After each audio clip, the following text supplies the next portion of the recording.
The streets of Charleston, South Carolina, smelled of salt water and history, the kind that had been whitewashed and polished for tourists, but still lingered in the bones of the city. Elijah Bennett had lived here his whole life, walking the same cobblestone streets where his ancestors had been sold like cattle, where his grandmother had marched for her right to sit at a lunch counter. Wrong kind of car. Now Elijah was 28, a public school teacher, and every morning he walked into Lakeshore High, a school that sat on the border of two different worlds. On one side, the white suburbs, where the lawns were trimmed, the sidewalks were smooth, and the kids had every resource at their fingertips. On the other side, his side, the streets cracked under the weight of neglect.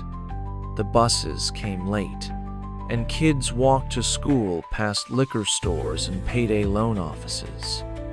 Elijah had taken the job because he wanted to change things, because someone had to, because he had grown up being told that education was the great equalizer. But after 5 years in the classroom, he was starting to wonder if that was just another lie. It started with the books. Elijah had assigned The Hate U Give to his 11th grade English class. The students loved it. They discussed. They argued. They connected. But then, a parent complained. Then another.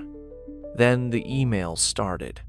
And before he knew it, he was sitting in Principal Whitaker's office, staring at a printed-out list of inappropriate themes. Elijah, Whitaker sighed, rubbing his temples. You know how this looks. Yeah, Elijah said, voice flat. It looks like you're banning books about black kids because they make white parents uncomfortable. Whitaker stiffened. That's not fair, isn't it? It's about balance, Whitaker continued. Some parents feel this material is divisive. Elijah let out a sharp breath. Divisive how? Race, police, violence. Some of them think it's political. Elijah laughed, because everything was political when black people talked about it. Their existence was political. Their pain was political. Their stories were political. So what do you want me to do? Elijah asked, crossing his arms. Stick to the curriculum, Whitaker said. We have approved materials for a reason. Like what? Elijah shot back. To Kill a Mockingbird? The book where a white man saves the day? That's okay, but if the black girl in my class relates to a black protagonist, that's too much? Whitaker leaned forward. Elijah, I'm trying to keep you out of trouble. Elijah clenched his jaw, because there it was, the warning. The same warning his father had given him when he took this job. You can teach, son, but don't forget, this system wasn't built for you. And maybe he had forgotten. Or maybe, deep down, he had just hoped things had changed. The next week, the book was gone, replaced with something neutral, something safe. The kids noticed. Mr. Bennett, why they take it away? Elijah hesitated, because what was he supposed to say? That the world still didn't want them to see themselves in stories? That the truth only mattered when it made the right people comfortable? Instead, he just said, because some people don't want you to know your own power. Then came the incident. It was a Friday, lunch period. Elijah had been grading papers in his classroom when he heard the commotion in the hallway. By the time he stepped outside, he saw them, 2 security guards, a black student, a struggle, a knee pressing against the kid's back. Hey! Elijah's voice rang out before he even thought about it. The hallway went silent. Students stared. The guards froze. Elijah stormed forward, eyes locked on the boy Jamal Wilson, 16, honor roll student, football player, the kind of kid everyone said had potential. Now, his face was pressed against the tile. Elijah's chest burned. "What the hell is going on?" One of the guards, Burke, white, mid-40s, the kind who saw himself as tough but fair, looked up. He was being disruptive. Elijah's hands clenched into fists. Disruptive how? He was refusing to follow directions. Elijah looked at Jamal. "That true?" Jamal's breath came in sharp, angry bursts. "I didn't do nothing!" Burke muttered something under his breath. Elijah stepped forward. "You need to let him up. Now." Burke's jaw tightened. "This ain't your business, Bennett." Elijah's blood ran hot. Because that's what they always said. When black kids got thrown against walls, when they got dragged out of classrooms, when they got arrested for things white kids got warnings for. "This ain't your business." Elijah took another step forward. "I'm making it my business." Burke hesitated. Because Elijah wasn't a kid. Slam onto the floor. He was a teacher. A black teacher. And they weren't used to black teachers standing in their way. Burke exhaled sharply. Then, finally, he let Jamal go. The boy scrambled to his feet, shaking, humiliated, furious. Elijah turned to him. "You okay?" Jamal nodded, but his eyes said no. Burke crossed his arms. "You're gonna regret this, Bennett." And Elijah knew what was coming. Because black men who stood their ground didn't last long in places like this. Monday morning, Elijah walked into Whitaker's office. The principal's face was tight with frustration. "This is a problem, Elijah." Elijah smirked. "Yeah, I know. You made our security team look bad." "They are bad," Elijah shot back. Whitaker sighed. "You're forcing my hand here." And there it was. The decision. The moment of truth. He could apologize. He could back down. He could play the game, stay quiet, keep his job. Or he could do what was right. He exhaled. Saturday, back in the chair, and said, "Then do what you gotta do." By Friday, he was gone. No drama, no big scene. Just another black teacher pushed out of a system that was never built for him. And maybe, for the first time, Elijah saw it clearly. The fight wasn't inside the school. It was outside. In the streets. In the books they tried to ban. In the voices they tried to silence. He wasn't done. Not by a long shot. But next time, he wouldn't be fighting alone. The heat in Memphis, Tennessee, clung to the air like a second skin, thick with humidity and the weight of history that never really left. Elijah Bennett had been in the city for 3 months, trying to start over, trying to keep fighting without losing himself in the battle. After leaving Lakeshore High in Charleston, after standing up for Jamal Wilson, after watching the system chew him up and spit him out, he had told himself that he was done with schools. But somehow, schools weren't done with him. Now he was working at Crestwood Academy, a private school in East Memphis. It was different from Lakeshore. The hallways were clean. The classrooms had new textbooks, laptops, and air conditioning that actually worked. The students, most were wealthy, most were white, and the ones who weren't, they learned fast how to blend in, to speak the right way, to make themselves small, to avoid being seen as too much. Elijah had been hired as a diversity initiative. They didn't say it out loud, but he knew. He was the black teacher who made the school look progressive. The safe black man for parents who didn't want to admit they were afraid of black men. At first, he told himself it didn't matter, that he could make it work, that he could change things from the inside. But then came the ban. It started with a parent complaint.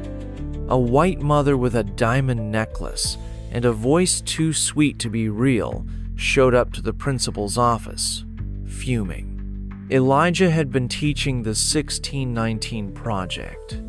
His students had been engaged, asking questions, making connections, understanding how history still shaped the present, told his father. And suddenly, it was a problem. At the next staff meeting, Principal Mitchell Grayson, a man who smiled a lot but never really said anything, cleared his throat. "We're reevaluating the curriculum," he said. Elijah already knew what that meant. Reevaluating. A fancy way of saying erasing. Some parents feel that certain lessons are too controversial. Elijah leaned forward. Controversial how? Mitchell gave him a tight smile. "You know how some topics make people uncomfortable." Elijah folded his arms. "So we're teaching comfort now?" A nervous chuckle rippled through the room. Mitchell sighed. "Let's just keep things balanced, okay?" Elijah clenched his jaw, because that was always the excuse. Balance. Like history needed to be polite. Like facts should be presented softly. Like black pain should come with a disclaimer. The next day, Elijah walked into his classroom, ready to continue the lesson anyway.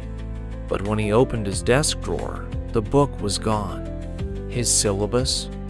Replaced with a pre-approved, neutral lesson plan. Elijah laughed under his breath. Because this was predictable. Because this wasn't new.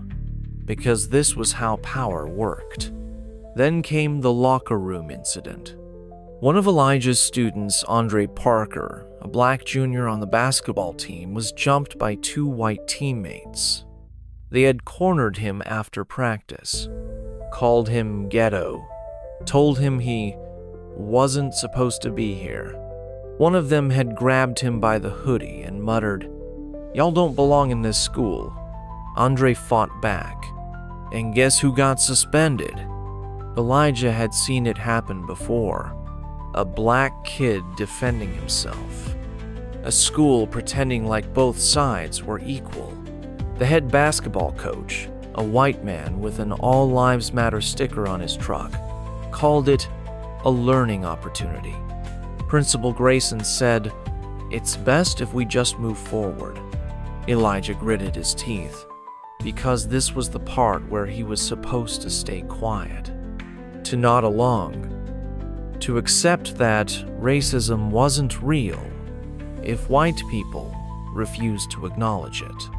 Instead, he said, "This school just told every black student that their safety isn't worth protecting." Silence.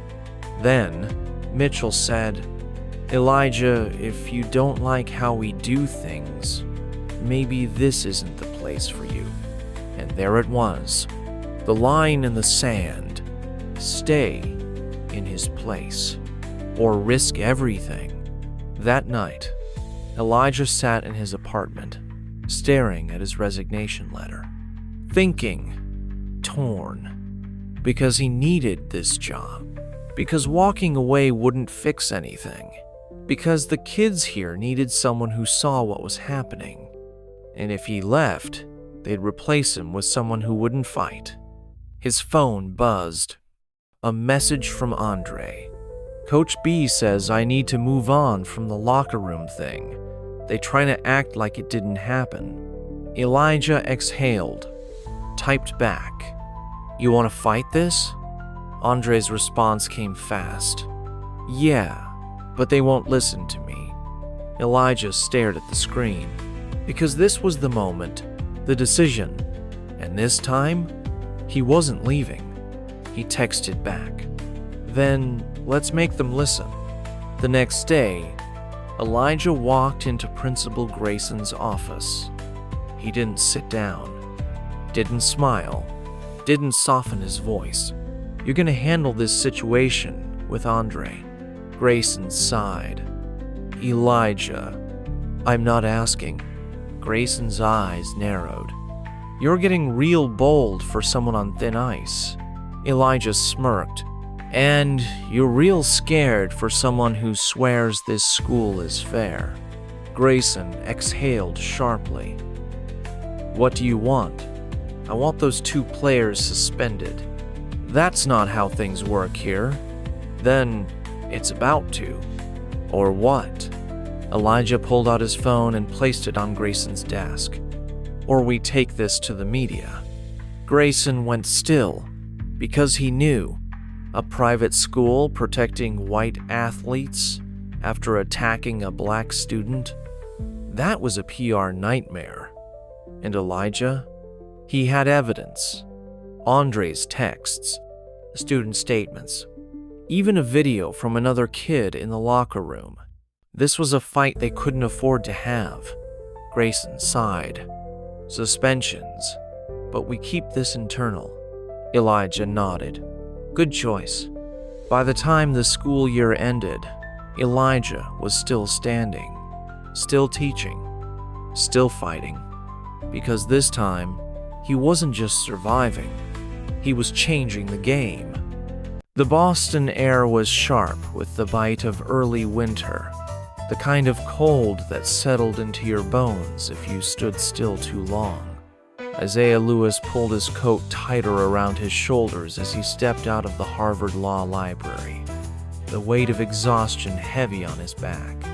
It had been another long night, buried in case studies, legal precedents, and the quiet hum of a university that still didn't feel like it belonged to him. 3 years in, and Harvard still felt like a place he had snuck into. A place where professors looked twice at him when he raised his hand, where classmates paused just a little too long before agreeing with his arguments in class, where every day he felt the weight of being the only black man in the room. Isaiah had grown up in Roxbury, a part of Boston that the university brochures never showed. His mother had raised him alone, working 2 jobs, making sure he never fell into the streets, pushing him through every advanced class, every summer program, every scholarship opportunity. And when he got into Harvard, everyone said the same thing. You made it. You're going to change things. You're proof that hard work pays off. But nobody ever talked about what happened after you got in. Every single day. What it was like to always wonder if you were there because of your talent or because they needed a statistic. Isaiah had worked twice as hard just to prove he belonged. But in the back of his mind, he always knew. Harvard wasn't built for people like him, and the night of the Judge Adams lecture proved it. It was supposed to be a discussion on criminal justice reform.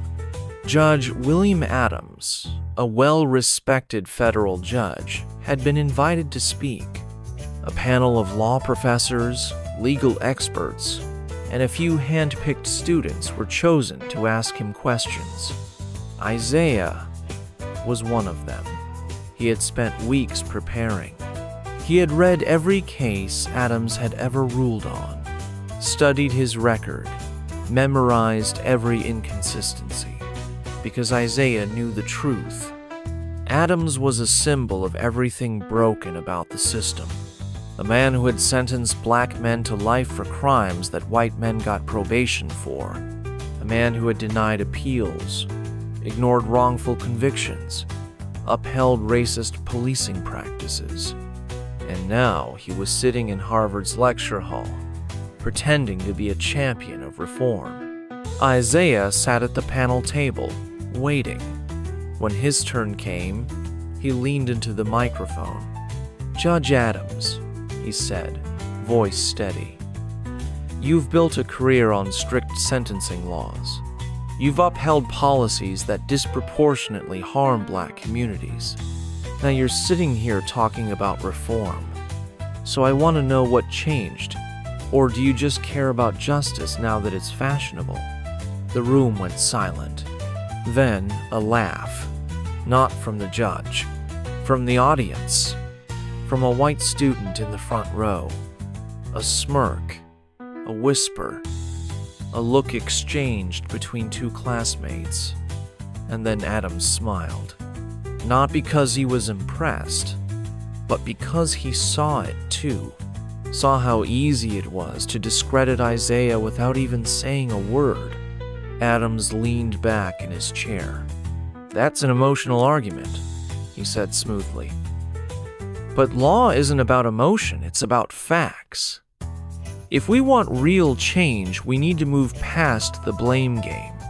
Isaiah's fingers curled into a fist beneath the table. Blame game. That was what they always called it. When Black people pointed out the truth, when they refused to smile and nod, when they didn't make their pain digestible, Isaiah opened his mouth to respond, but the moderator cut him off. "Thank you, Isaiah," she said quickly. "Let's move to the next question." And just like that, it was over. The moment was gone. And Isaiah? Isaiah had never felt smaller. After the lecture, Isaiah walked out of the hall, his head pounding. Then, that was aggressive. Isaiah turned. Ethan Harrington, the golden boy of Harvard Law. Blonde, blue-eyed, son of a senator. Already had a job lined up at a prestigious firm, at a man who had never had to prove he belonged in any room. "What?" Isaiah asked, keeping his voice calm. Ethan shrugged. "I'm just saying," he said. "You came at him like he was the enemy." "He is." Ethan laughed. "Man, you sound like one of those woke activists. Harvard isn't about politics. It's about law." Isaiah felt something sharp twist in his chest. This was what he had spent his life fighting to sit next to. Men like Ethan, men who could pretend the law was neutral because it never worked against them. Isaiah exhaled. "Yeah," he said quietly. "That's the problem." And he walked away because he was done trying to be the respectable one. That night, Isaiah sat in his apartment, staring at his laptop, scrolling through the Harvard Law Review website, looking at the featured articles, all written by white students, all shaping the conversation. And he thought, what if I wrote the truth? What if, instead of trying to play their game, he changed it? What if, instead of waiting for permission, he took the mic himself? Isaiah cracked his knuckles, and he started to type. By morning, his article was live. The Harvard Illusion, Race, Power, and the legal system's greatest lie. He tore into atoms, into Harvard, into the way black students were expected to be grateful just to be here. He didn't hold back. And within hours, the article blew up. The campus erupted. Professors called it controversial. Students called it divisive. And the black students? They called it the first time someone finally said it out loud. The dean called him in, tried to tell him to tone it down. Isaiah laughed. Funny how you only want us quiet when we're telling the truth. And then he walked out, because he wasn't backing down. Not now, not ever. By the end of the semester, something had shifted. More black students spoke up in class. More professors got called out. And Isaiah?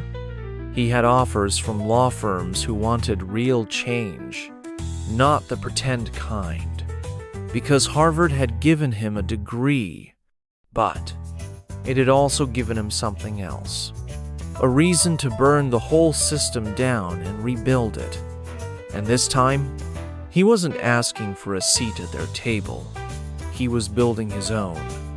The New York skyline stretched endlessly into the night, its towering glass buildings reflecting the hum of a city that never slowed down.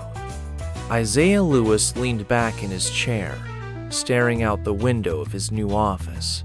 It had been 2 years since Harvard, 2 years since he had walked across the stage, diploma in hand, knowing he had never truly been welcomed there.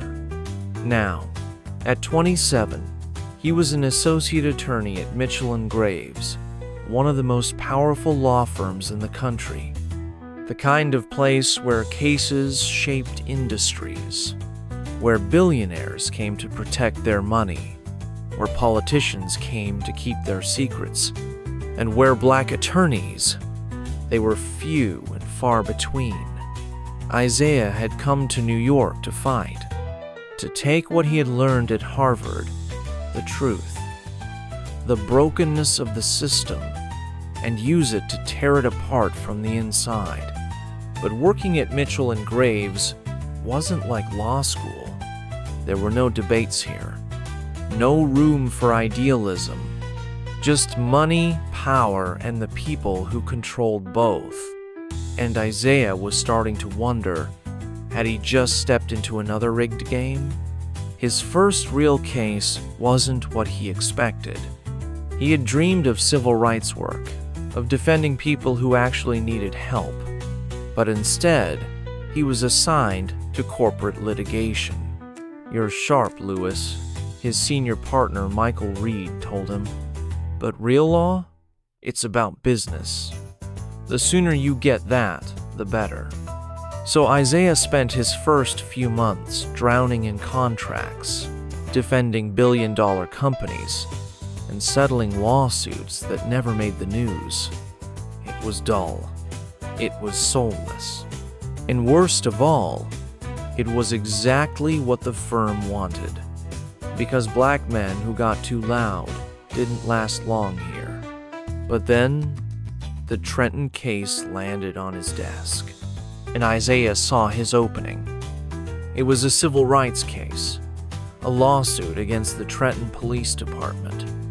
A young black man, Corey Daniels, 19 years old, had been arrested for a crime he didn't commit and beaten so badly in custody that he was left permanently disabled.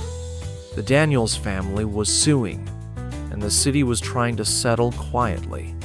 Mitchell & Graves had been hired to handle the situation, which meant cover it up, make it go away.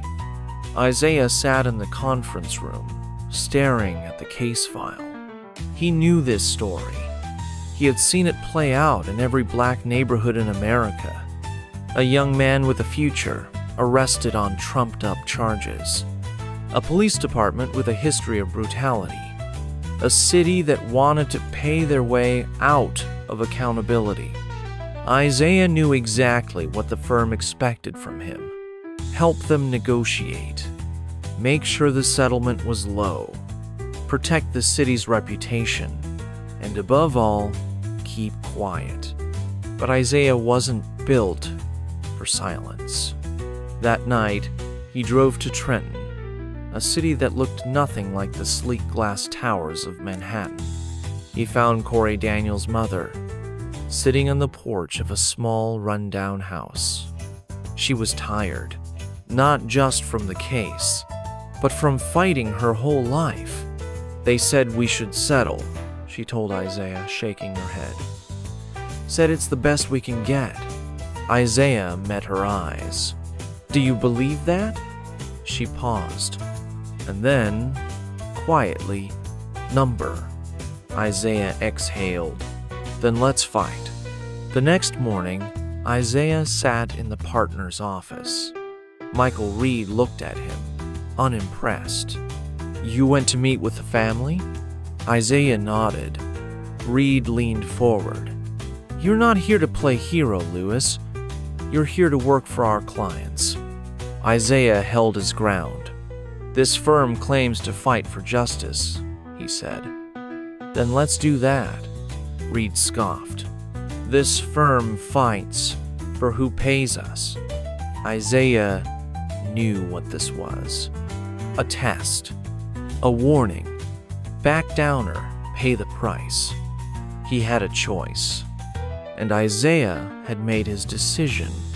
Instead of backing off, Isaiah dug deeper. He started pulling records, looking at Trenton PD's past complaints. And what he found? It was worse than he thought. 15 cases of excessive force in 2 years. 4 wrongful convictions overturned. 3 officers promoted after brutality complaints. And the worst part? Mitchell and Graves had defended the police every single time. They had been protecting this corruption for years. And now, Isaiah was part of it. Unless he did something. The day of the settlement meeting, Isaiah sat across from the city's lawyers, his own firm by his side. The mayor's team offered $250,000 to make it disappear. Reed nudged Isaiah under the table. "Sign it. Be a good lawyer. Play the game." Isaiah cleared his throat. Then, slowly, he slid a folder across the table. "Before we continue," he said, "I want to introduce some new evidence." The city's lead attorney frowned. "What is this?" Isaiah leaned back. "It's a timeline of police corruption in Trenton." Reed went stiff beside him.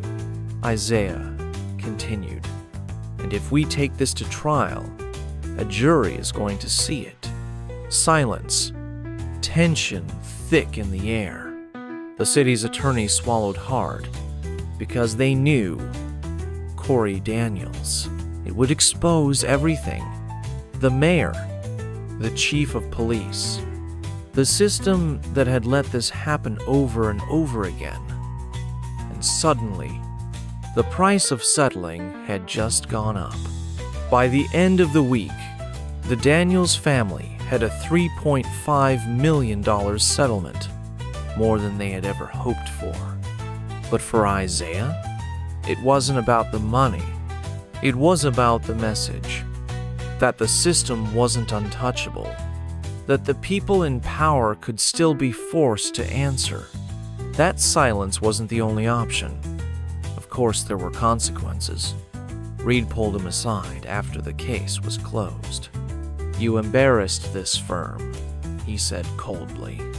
Isaiah smirked. "Good." Reed exhaled. "You won't last here, Lewis." Isaiah stood up. "I don't plan to." And just like that, he was free. 2 months later, Isaiah opened his own firm, a civil rights practice. No corporate clients, no billionaires, just the people who needed real defense. And as the first cases rolled in, as his phone rang with calls from black families who had been ignored, Isaiah knew. Harvard had given him the tools.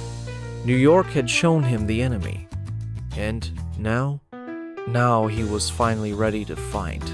The train station was quiet at this hour, just the occasional crackle of the intercom and the distant sound of heels clicking against the tiled floor. Malik adjusted the strap of his backpack, his fingers gripping the worn fabric. He had taken this route home hundreds of times before, but tonight felt different. The air was thick with something unspoken, a weight pressing against his chest that had nothing to do with exhaustion. A group of teenagers stood by the vending machines, laughing, their voices bouncing off the walls. Malik kept his head down, avoiding eye contact. He had learned a long time ago that it was best not to give anyone a reason "Hey," one of them called. He kept walking. "So I'm talking to you." Malik clenched his jaw and turned slightly, just enough to see them out of the corner of his eye.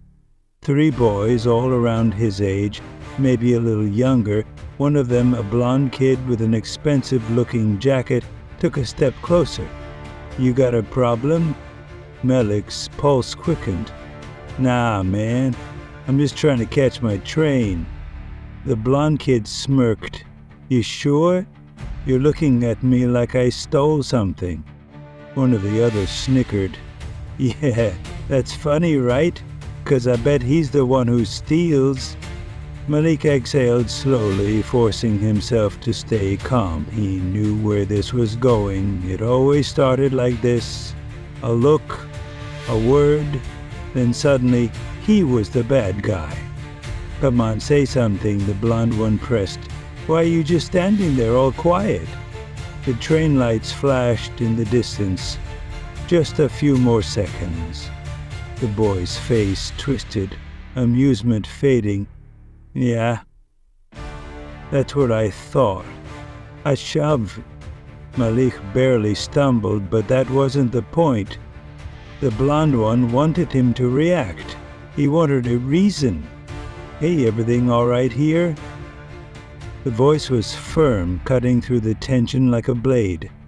A woman stood nearby, wearing a dark coat, her expression unreadable. The blond kid laughed, raising his hands. "Relax, we were just talking." The train screeched to a stop, the doors sliding open. Malik didn't hesitate. He stepped inside, not looking back. As the train pulled away, his reflection stared back at him in the window. He looked calm, controlled, but his hands were shaking. Somewhere in the city, a man locked his car door when he saw Malik walking past. Somewhere, a woman clutched her purse a little tighter when he stepped onto the elevator. Somewhere, a store clerk watched him too closely, pretending to tidy the shelves whenever he moved. It was always the same. Not loud, not violent, just constant. And it never stopped. Miles away, in a small town with more churches than gas stations, Lena sat across the dinner table from her parents, picking at the edges of her napkin. Her boyfriend, David, sat beside her, his hands folded neatly in his lap. Her father hadn't said a word in 5 minutes. "So," he finally spoke, setting down his fork. "You didn't tell us David was, well, different." Lena's stomach twisted. "Different how?" Her father gave her a look. "You know what I mean." David shifted slightly, but didn't speak. He had expected this. Her mother, always the peacemaker, forced a smile. "We're just surprised. That's all." Lena took a deep breath. "You mean because he's black?" Her father flinched. "No one said that." "You didn't have to," she shot back. David glanced at her, his expression unreadable. "It's just," her father sighed, rubbing his temple, "people around here might not be as accepting. It's not about us. It's about how the world sees things." Lena's hands clenched into fists beneath the table. "Maybe the world needs to change." Her mother reached for her father's hand. "She's young, dear. She doesn't understand how hard life can be." David finally spoke. "I understand just fine." The room fell silent. Lena reached for his hand beneath the table, gripping it tightly. They left an hour later. No one hugged goodbye. In a parking lot 3 miles away, an old man sat in his truck, listening to a radio station filled with voices that sounded nothing like his own. He didn't understand why everything felt so different now, why people were so sensitive. "People just need to toughen up," he muttered to himself, twitching the dial until he found something familiar. He remembered a time when things were simpler, and you didn't have to think before you spoke. when no one got offended so easily, when the world felt like it belonged to him. But now the world was shifting, and he wasn't sure if he fit in anymore. He rolled down the window, letting the cool night air wash over him. A young couple walked past his truck, laughing softly. One was black, one was white. He stared after them, a strange feeling curling in his chest. He wasn't sure if it was anger, or fear, or something else entirely. And in a town an entire state away, a young boy named Elijah sat in the classroom raising his hand. His teacher hesitated before calling on him. She didn't do that with the other kids. Elijah noticed, but he answered the question anyway. When Reaches came, he ran to the swings, joining his friends, but one of them pulled their hand away when he tried to help them climb. "My mom says I shouldn't play with you too much," the girl said, shifting uncomfortably. Elijah frowned. "Why?" The girl bit her lip. "She just says." "It's better." Elijah looked down at his hands. They were the same hands he had yesterday, the same hands that could draw pictures and build towers and catch a ball. But somehow, to someone he'd never met, they weren't the right kind of hands. He sat on the swing, kicking at the dirt. And in a different place, at a different time, someone else was hearing the same words, feeling the same thing, wondering why, and realizing all over again that the answer never made sense. The air in Chicago was different from Montgomery, but Jonah Carter knew better than to believe it was truly free. The city was bigger, louder, filled with more people who pretended not to see what was happening right in front of them. But the same walls still existed. They were just invisible here. He had left Montgomery after Isaiah Freeman was killed, after the men at the diner laughed about it like it was nothing more than a punchline. He had told himself he was leaving to survive, to build a life where he wasn't always waiting for the other shoe to drop. But no matter how many miles he put between himself and Alabama, the weight of his skin followed him like a shadow. Chicago had its own struggles. Jonah learned quickly that racism wasn't just firebombed churches and men in white hoods. It was the way people tensed when he walked too close, the way a white woman clutched her purse when he stepped onto the elevator, the way a job interview ended the moment they saw his face. But Chicago also had something Montgomery didn't: resistance. Here, people fought back, they marched, they raised their voices, and Jonah for the first time realized that he didn't have to keep running. One evening, he met David and Lena again at a small cafe on the south side. David had also left the south, thinking things would be different here, but it hadn't taken him long to see the truth. "You thought this place would be better," Jonah said, stirring his coffee. David gave a humorless chuckle. "I thought it should be, but racism doesn't disappear, it just changes shapes." Lena sat beside him, quiet. She had been estranged from her family ever since she chose David. Her father hadn't spoken to her in months. Her mother only sent short, cold letters, as if Lena were a stranger rather than her daughter.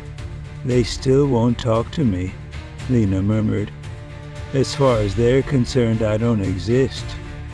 Jonah understood that kind of pain, the feeling of being erased, of being told you don't belong, not because of anything you did, but simply because of who you were.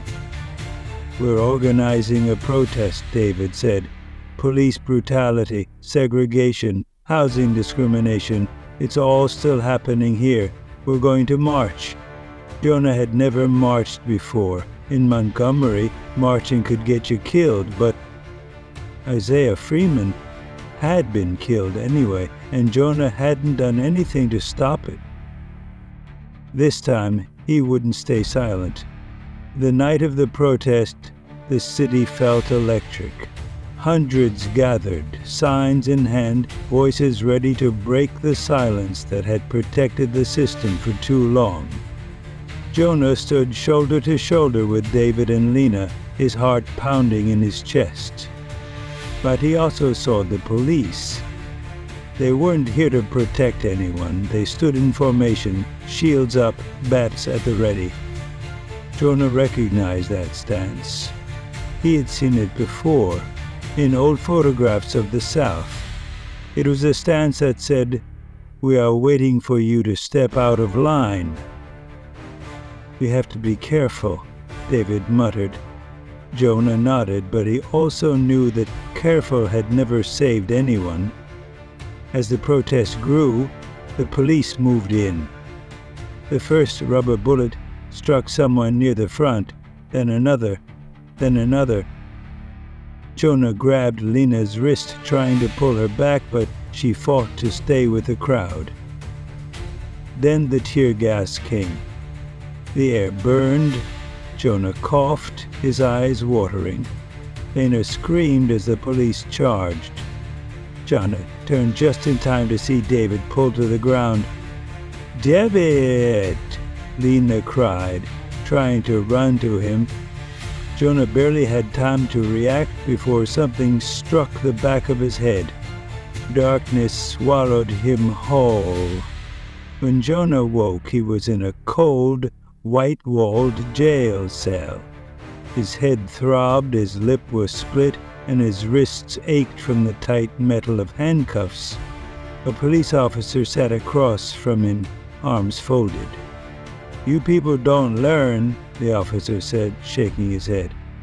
Jonah didn't flinch. "Learn what?" The officer leaned forward, "that the more you fight back, the worse it gets for you." Jonah smiled, his split lips stinging as he did. "Funny.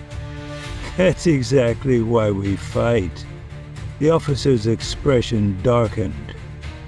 "Keep pushing, and you'll end up like your friend." Jonah's stomach twisted. "Where is David?" No answer. Jonah's hands clenched into fists. He had spent his whole life avoiding trouble, lowering his voice, keeping his head down. Not anymore. When the officer left, Jonah sat back against the cold wall, taking slow, steady breaths. He didn't know if David was alive, he didn't know if Lena had escaped, but he did know one thing. As long as he was breathing, he would keep fighting. They could lock him up, beat him, try to silence him, but they would never erase him, and they would never erase what they had done. The streets of New Orleans pulsed with life, a city of jazz and shadows, of history and ghosts that refused to be forgotten. The air was thick with the scent of rain, and the distant echo of brass horns playing somewhere down in the quarter. For Nathaniel Nate Carter, New Orleans wasn't just home, it was a battleground. He had spent his whole life fighting not with fists, but with words, with actions, with a voice they had tried to silence for too long. But this wasn't about him. This was about Noah Green, a 17-year-old black boy who had been walking home when two police officers stopped him. A 17-year-old who was now dead, and the world was pretending not to see it. It had happened in broad daylight. A surveillance camera had caught the whole thing. Noah walking alone, the squad car pulling up, the officers stepping out, a brief conversation, then a shove, then a gunshot. No struggle, no weapon, just a boy who never made it home. The official report said he had been armed. The video proved he wasn't. But in New Orleans, that didn't mean justice. It meant they would find a way to bury the truth. Nate had seen this before, and he had had enough. He stood outside the 7th District Police Station, the press cameras flashing as he stepped up to the microphone. "We have a name for this," he said, his voice steady. "Murder." The crowd stirred. The officers watching from the station entrance shifted uncomfortably. "They say Noah had a gun. The video says he didn't. They say it was self-defense. The footage says they shot a boy for nothing." Nate paused. "We know what happens next. They'll say it's under investigation. They'll tell us to wait, to let the system work. And if we do that," he shook his head, "they'll let this die, just like they let Noah die." A voice from the crowd shouted, "So what do we do?" Nate's jaw tightened. He lifted his fist. "We don't let them forget." The protest started that night. At first, it was just a handful of people. Then, it was hundreds. Then thousands, marching through the city, chanting Noah's name, demanding justice. The police responded the way they always did. Tear gas, rubber bullets, arrests. Nate stood on the front lines, facing down riot shields, his chest burning with fury. But he didn't stop. None of them did, because they weren't asking anymore. They were demanding. A week passed, then 2, and then the city made its move. The mayor called for an end to the protests, said they had heard the community's concerns, said they would conduct an internal review. A lie, because behind the scenes, Nate's phone had been ringing with threats. "Walk away, Carter. Let this go. You don't want to make enemies in this city." But Nate didn't care, because the night before, Noah's mother had called him. Her voice had been raw, shaking with grief, and she had only said one thing: "Don't let them erase my son." So Nate didn't stop. He pushed harder until the police department had no choice, until they finally announced that the officers involved were being placed on trial. Not on leave, not reassigned, charged. For the first time in the city's history, the trial was national news. The footage played over and over again, a haunting loop of the moment a boy had been stolen from his family. The prosecution built their case. The defense tried to spin their lies. And the jury? The jury had to decide. The day the verdict was read, New Orleans stood still. Nate stood outside the courthouse, surrounded by hundreds of people, hearts pounding, breaths held. The judge's voice echoed through the speakers. Guilty. And the city erupted. Cheers. Sobs. A victory. For Noah. For his family. For every black life that had been stolen without consequence. But Nate knew this was just one battle. The war wasn't over, and he wasn't done fighting. The streets of Atlanta carried a different kind of weight. Unlike New Orleans, where the air was thick with jazz and grief, Atlanta was a battlefield dressed as a city. It had been a year since New Orleans. A year since Noah Green had been stolen. A year since Nate Carter had stood outside the courthouse and heard the word guilty. The victory had felt impossible. The moment had felt like history. But history wasn't enough. Because even after that trial, after the protests, after the endless fights for justice, black boys were still dying. And this time, it wasn't caught on camera. Nate had moved to Atlanta thinking he could breathe. He had wanted a fresh start, a chance to rest. But the fight had followed him. Because this city had its own ghosts, and one of them had a name: Malcolm Hayes, 17 years old. a football player, a kid with a future, until one night he was found lynched. The police called it a suicide. They said he had been troubled, said it had been a tragedy, but Nate knew what a lynching looked like. And this was a message. The first time Nate saw Malcolm's mother, she was standing outside the Fulton County Courthouse. She wasn't holding a sign. She wasn't chanting. She was just standing there, eyes hollow, hands trembling, waiting for justice that wasn't coming.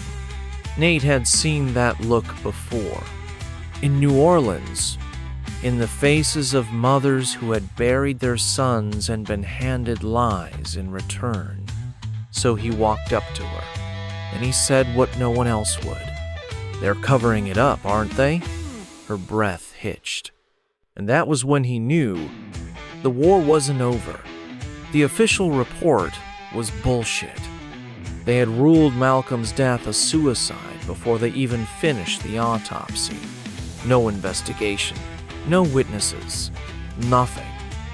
Just a black boy found hanging from a tree outside a police officer's house, and no one asking why, except Nate. He started digging, and what he found? It was bigger than Malcolm. It was bigger than Atlanta. It was a pattern. Dozens of cases. Black men, black teenagers, found hanging. All ruled suicide, all in counties where the police force had ties to white supremacist groups. And Malcolm? His last text message had been sent to a friend. They found out. "I think I'm in trouble." Found out what? Nate didn't know, but he was going to find out. The threat started soon after. Calls in the middle of the night, blocked numbers, whispers down the line. "Walk away, Carter. You don't want to end up like him." But Nate had never been the kind of man to walk away, so he pushed harder, until Atlanta started listening, until the mayor was forced to acknowledge Malcolm's case, until people started marching.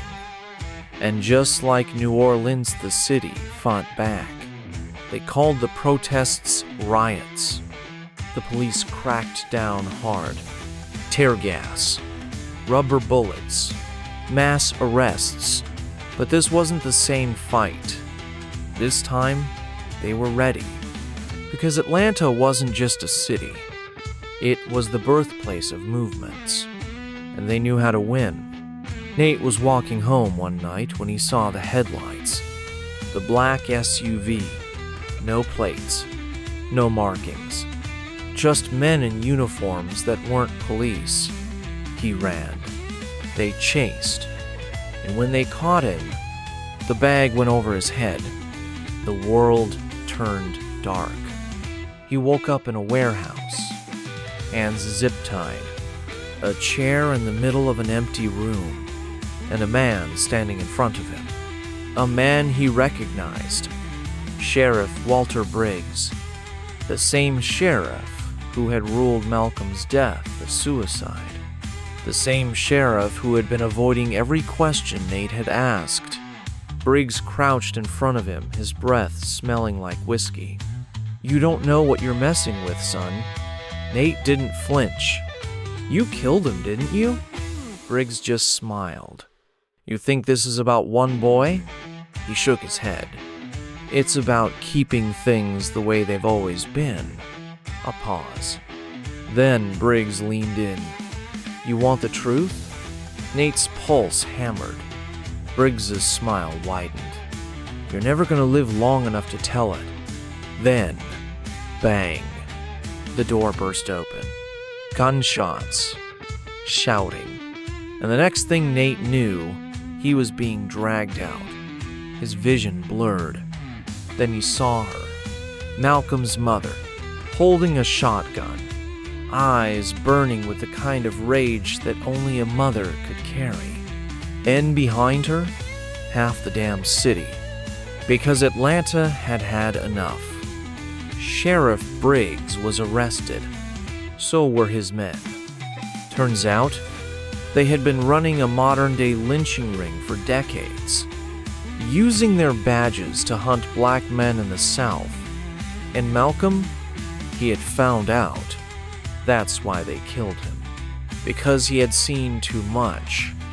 And so had Nate. The trial was nationwide news. The FBI took over the investigation, and, for the first time in history, law enforcement officers were convicted for modern-day lynchings. Malcolm's name was cleared. His mother got justice. And Nate, he wasn't done yet, because Atlanta wasn't the only city with ghosts. And if history had taught him anything, it was time to start hunting them.